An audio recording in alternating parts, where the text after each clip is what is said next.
Main बात यह है कि जब उस बॉडी को 27 दिन बाद उखाड़ करके पीएम किया गया तो संजोग से वह बॉडी नहीं उखाड़ी गई जो मृतक बच्चा था, किसी और की बॉडी उखाड़ करके उसका प्रशासन ने पीएम करा दिया, पुलिस और प्रशासन ने। में ये तीनों बच्चे तरकुल पर चढ़ करके और उस ताड़ी को उतार कर पी गए। संजोग से जगत का लड़का और प्रकाश का लड़का बेहोश होकर के खेत में गिरे और जो वादी मुकदमा रामू है उसका लड़का अर्थात जो मृतक है वह ताड़ी पीकर बेहोश होकर के पोखरे में गिरा और जो डेड बॉडी उनके सामने लाई गई वह एक वयस्क पुरुष की डेड बॉडी लाई गई। तब उसे अदालत ने भी कंसीडर किया कि ये कैसे हो सकता है कि जो बॉडी 27 दिन तक जमीन में गाड़ी गई है उसमें अधपचा भोजन कैसे मौजूद रह सकता है। गलती किसके मानते हैं कि जहाँ पे बॉडी दफन की गई और उसके बाद जब बॉडी निकाली जाती है तो दूसरी बॉडी आ जाती है। ये निश्चित तौर पर प्रशासन की लापरवाही है और पुलिस इसकी इन्वेस्टिगेशन करती है तो पुलिस इन्वेस्टिगेशन में भी कहीं ना कहीं गलती हुई। निश्चित तौर पे ये बहुत बड़ी चूक है। हालांकि पुलिस अपने तरफ से पूरा प्रयास जो भी उनसे बन पड़ता है वो करती होगी, लेकिन यह बहुत बड़ी चूक है कि दो निर्दोष लोगों को। और मजे की बात तो ये है कि तत्कालीन सभासद जो हमारे जगत नारायण है उस समय मोहल्ला आजाद नगर के सभासद थे और ये विकलांग भी हैं, इनका आधा अंग पैरालाइज है। उसके बावजूद इनको जो है अभियुक्त बना करके आईपीसी की सबसे बड़ी धारा 302 और 201 के तहत इनको जेल भेज दिया गया। लेकिन फिर भी मैं मीडिया के माध्यम से जो लोकतंत्र का चौथा स्तंभ है, विशेष करके आपकी जो ये चैनल है आपका, इसका भी मैं आभार प्रकट करता हूं और इसके माध्यम से, आपके चैनल के माध्यम से मैं पुलिस और प्रशासन से आग्रह करता हूं कि कभी भी इस तरह की घटना जब प्रकाश में आए तो इस बात का जरूर ध्यान रखें कि किसी निर्दोष को सजा न हो। तब हम सब कुछ जानते हैं, उस समय सभासद थे हम और सब फंसा दिए सब हमको गलती से। अब लड़का हमारा चला गया जो है ताड़ी बच्चन के साथ चले गए और सब ताड़ी पी लिए सब, जो ऐसे घटना हो गई। क्या पुलिस जो बच्चे दो उसके साथ में थे, कुल 3 बच्चे थे, तो 2 बच्चे जो साथ में थे उनसे पुलिस कुछ पूछी जांची या ऐसे ही मुकदमा? नहीं पूछी थे सर, ऐसी बात नहीं है, मगर अब कान कहीं पूछी तो कान से बताए थे सबके, हमको मालूम ना, हम तो चले गए सरोवर चले गए लेकर। बच्चों ने इस घटना को बताया होगा कि ताड़ी उतार करके हम लोग किए, उसके बाद ये घटना हुई जी। हमको तो हम तो थे नहीं सर, बच्चे से, हमारे बच्चे से पूछे, रतन कुमार निषाद से, वो सब पूछे, पुलिस वाले जो भी थे वहाँ पर पूछे, हमको सब भगा के सब ले चले गए उधर कश्मीर ले चले गए। जो ताड़ीवान था उसके क्या ले चले गए। ताड़ीवान था जिसने तरकुल के पौधे पर से उसका ताड़ी चोरी हो जाता था और उस ताड़ी को ये तीनों बच्चे, जगत नारायण, प्रकाश और मृतक जो है, ये तीनों बच्चे पी लेते थे और उस चुरा कर भाग जाते थे। तो उसी मामले को चेतावनी देकर ताड़ीवान ने जो है उसमें मोहल्ले में चेतावनी दिया कि अगर हमारा ताड़ी इस तरह कोई चुराएगा तो मैं उसमें कुछ मिला दूंगा और आपको हानि पहुंचाएगा। मैंने इस बात को कंसीडर किया कि ये कैसे हो सकता है कि कोई बच्चा, कोई व्यक्ति अगर 27 दिन से उसकी लाश गाड़ी गई है तो उसमें ताज़ा और फ्रेश भोजन कहाँ से आ जाएगा। मैंने बात ये है अब वो कैंपियरगंज से आ करके उसने दबाव बनाया इन दोनों के ऊपर, तमाम अनैतिक लाभ लेने का प्रयास किया। जब ये लोग नहीं तैयार हुए तो एक झूठा मुकदमा जो है राजनीतिक प्रेशर डाल करके इन लोगों के ऊपर दर्ज कराया और इनको जेल भेज दिया। उत्तर प्रदेश के संत कबीर नगर जिले में इस वक्त एक ऐसा मामला सामने आ रहा है जिसमें 2 व्यक्ति निर्दोष रहे बावजूद उसके सलाखों के पीछे रहे और 11 साल बाद आज बाइज्जत बरी हो गए हैं। और उनके अधिवक्ता सुधीर कुमार श्रीवास्तव और तमाम लोग यहाँ पे हैं जो उनको बाइज्जत बरी कराए। हम इनसे पूरा जानेंगे कि क्या मामला रहा, कैसे ये घटना घटी और ये सब जेल चले गए, पूरा क्या मामला रहा वकील साहब। ये संत कबीर नगर जिले के कोतवाली थाना अंतर्गत नगर पंचायत मगहर के मोहल्ला आजाद नगर का मामला है, जिसमें तत्कालीन सभासद जगत नारायण और उनके पड़ोसी प्रकाश, ये दोनों 2014 में जो है हत्या के एक झूठे मामले में जेल गए थे। अंतर्गत धारा 302 और 201 के तहत इनको जेल भेजा गया था, पुलिस ने जेल भिजवा दिया था। बाद में माननीय उच्च न्यायालय से इनकी बेल होती है और ट्रायल शुरू होता है। मैं शुरू से अंत तक इस सुपर कंटेस्टेड मुकदमे को स्वयं लड़ा और माननीय अदालत के सामने सारी बात रखा, जिसमें ये तथ्य सामने आया, मैंने स्वयं रखा कि एक उस मोहल्ले में ताड़ीवान था जिसने तरकुल के पौधे पर से उसका ताड़ी चोरी हो जाता था और उस ताड़ी को ये तीनों बच्चे जगत नारायण, प्रकाश और मृतक जो है, ये तीनों बच्चे पी लेते थे और उस चुरा कर भाग जाते थे। तो उसी मामले को चेतावनी देकर ताड़ीवान ने जो है उसमें मोहल्ले में चेतावनी दिया कि अगर हमारा ताड़ी इस तरह कोई चुराएगा तो मैं उसमें कुछ मिला दूंगा और आपको हानि पहुंचाएगा। तो ताड़ीवान ने ऐसा ही किया, जिसमें ये तीनों बच्चे तरकुल पर चढ़ करके और उस ताड़ी को उतार कर पी गए।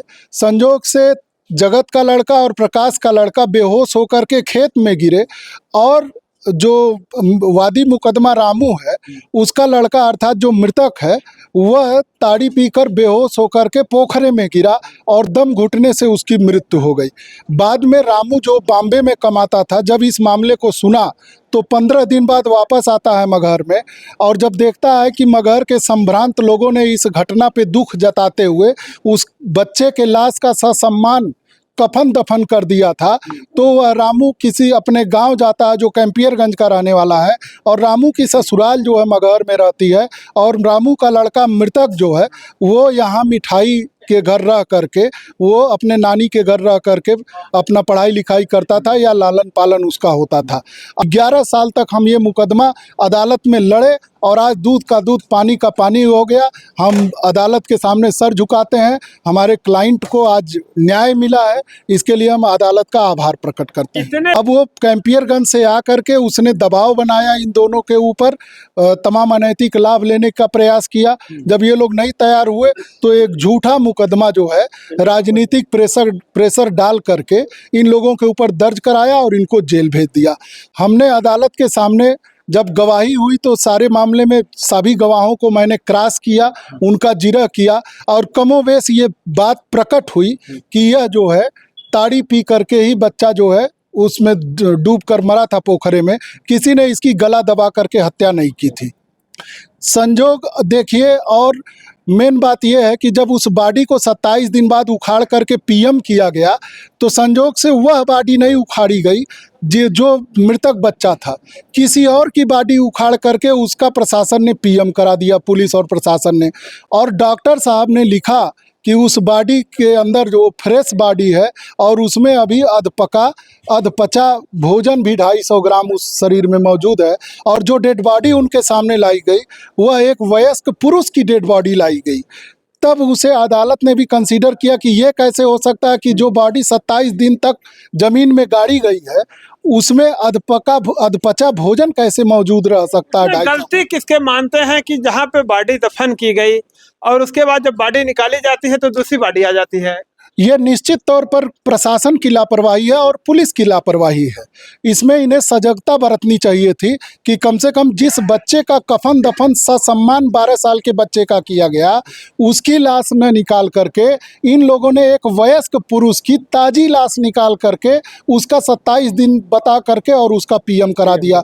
और जब डॉक्टर के पास डेड बॉडी पहुंची तो उन्होंने भी लिख दिया कि ये तो ताजी लाश है और इसमें जो है 250 ग्राम अधपका भोजन भी मौजूद है। तो अदालत ने आश्चर्य व्यक्त किया, माननीय न्यायालय ने इस बात को कंसीडर किया कि ये कैसे हो सकता है कि कोई व्यक्ति अगर 27 दिन से उसकी लाश गाड़ी गई है तो उसमें ताज़ा और फ्रेश भोजन कहाँ से आ जाएगा।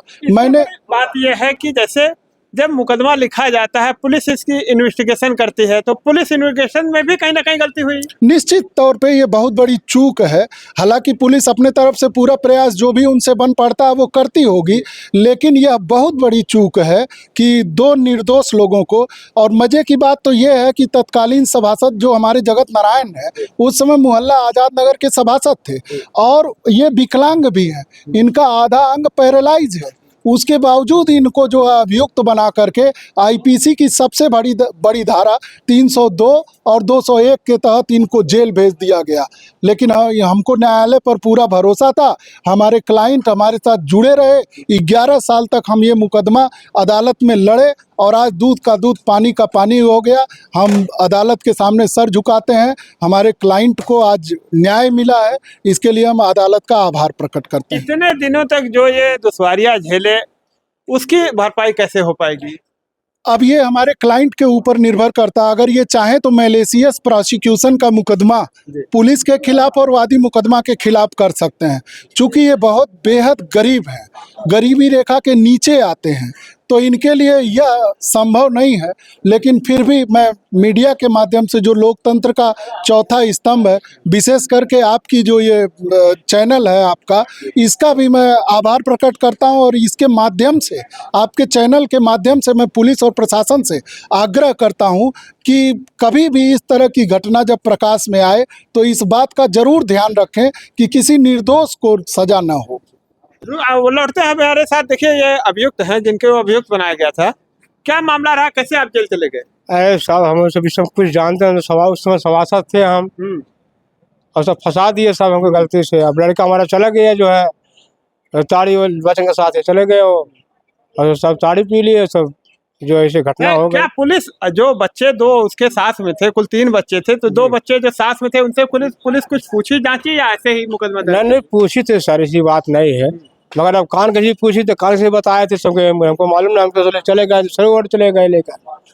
बच्चों ने इस घटना को बताया होगा कि ताड़ी उतार करके हम लोग किए, उसके बाद ये घटना हुई जी। और हम तो थे नहीं सर, बच्चे से, हमारे बच्चे से पूछे, रतन कुमार निषाद से वो सब पूछे, पुलिस वाले जो भी थे वहाँ पर पूछे, हमको सब भगा के सब ले चले गए उधर, कश्मीर ले चले गए, जो तालिबान था उसके क्या ले चले गए, आए सब अपने पूछे वो थे अपना। क्या तालिबान से भी पूछताछ हुई थी इस मामले में? तालिबान ने कुछ बताया? नहीं सर, वो तो फरार हो गया था।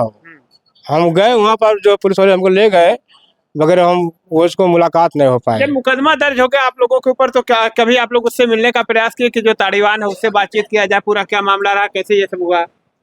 अरे साहब, वो जब भाग गया तो सब क्या हम कह सकते अच्छा, हैं? अभी तक उसका कुछ पता नहीं है? अभी कोई पता नहीं है सर।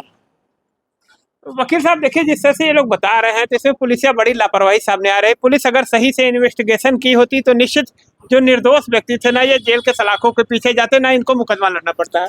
पुलिस की लापरवाही तो बात में समझ में आती है कि वो अपने तरीके से काम करते हैं। आश्चर्य की बात यह है कि लाश जब भी उखाड़ी जाती है तो वहाँ नायब तहसीलदार और प्रशासन के लोग मौजूद रहते हैं। प्रशासन के लोग भी मौजूद थे, और उन्होंने एक बार भी ये नहीं सोचा कि जिस बॉडी को हम उखाड़ रहे हैं वो उसी बच्चे की है या किसी और की लाश क्या हम उन्हें उखाड़। पता नहीं चला कि ये बच्चे की बॉडी है या बड़े व्यक्ति की बॉडी है? देखिए, वो जो है, चूंकि बॉडी कफन दफन करके जब दफना दी जाती है किसी की, तो उसमें बदबू बहुत तेज आती है।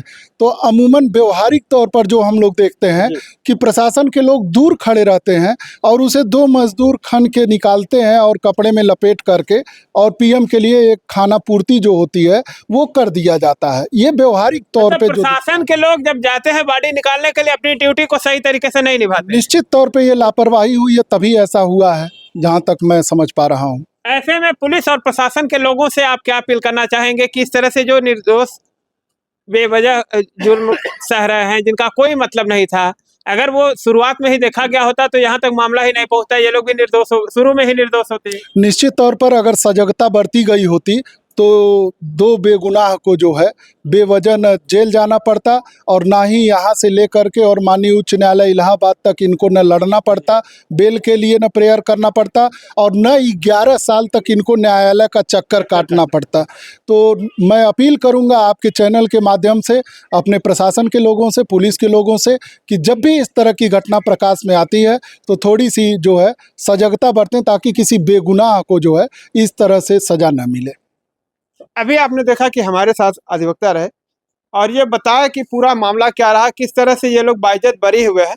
पुलिस और प्रशासन के लोग चाहे होते तो आज जो 11 साल बरी हुए हैं, ये लोग पहले ही बरी हो गए होते, इस तरह की समस्या नहीं आती। तो निश्चित माना जा रहा, पुलिस और प्रशासनिक अधिकारियों की लापरवाही के कारण ये निर्दोष व्यक्ति, जिनका कोई भी दोष नहीं था, 11 साल तक कोर्ट की चक्कर लगाए और सलाखों के पीछे भी रहे। वहाँ से फिर ये बाहर हुए, बेल हुआ इनका, उसके बाद ये मुकदमा लड़े, मुकदमे में ट्रायल चला, उसके बाद जाकर के आज बाइज्जत बरी हो गए हैं। तो हम भी पुलिस और प्रशासनिक अधिकारियों से चाहेंगे कि जो भी इस तरह के मामले होते हैं उसमें पूरी तरह से इन्वेस्टिगेशन करने के बाद ही आगे मामले को बढ़ाया जाए, उसकी चार्जशीट दाखिल की जाए। इस वीडियो पे आप लोगों की क्या राय है, कमेंट करके बताइए। मिलते हैं नई जगह पे नई वीडियो के साथ, तब तक के लिए नमस्कार।